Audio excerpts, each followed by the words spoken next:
Greetings, greetings, and I must make apologies for that abrupt ending on the first tape on angularity, but we'll work that out. And what I wanted to complete that thought was that I also incorporate the Uranian techniques as well.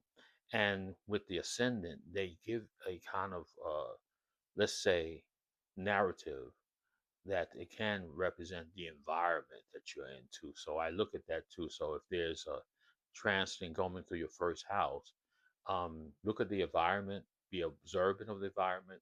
Depending on the planet, you'll see outcomes in that theme.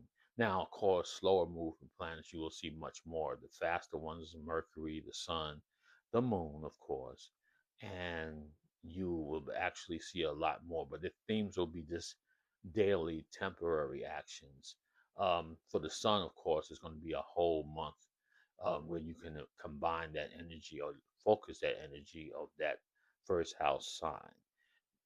I also, with the moon, I would encourage at least a waiting period of 90 days or three return cycles of the moon going through it. You'll start to see patterns emerge. They might be predominantly or not, but they will come in because that's the transitory effect of the moon. And unless it's a progressed moon, that's going to be a different story, or solar arc as well. So I wanted to get this out because of now, right now, the sun at this time of recording is in Aquarius. So it's beneficial to captivate, to look at things in the astrological, or it can be electronics and it can be scientific too as well.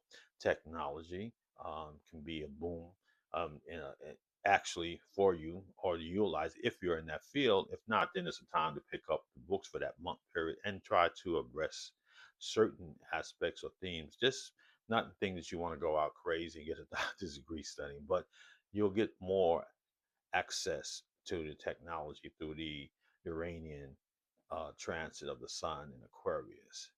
I want to also now go into, but I won't complete it. But in this next, I'll have another video completing it. But I want to go into aspect patterns.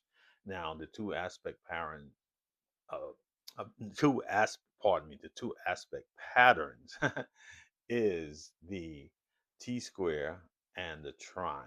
And if you have a trine, there's two types. You can have a grand trine, which is all three planets or bodies in the triplicity of what element is, or what they call sometimes is an incomplete trine, which you only have two out of the three placements. Now, when that transit planet, whatever that may be, that will give you an engagement into that full quality of that trine that you haven't seen before or experienced, unless you go back into your period of childhood or younger. So, with on that, I just wanted to encourage you, keep studying, and this we'll work on the next things, next tape, and get better for the transits with the aspect patterns. So, until next time, peace.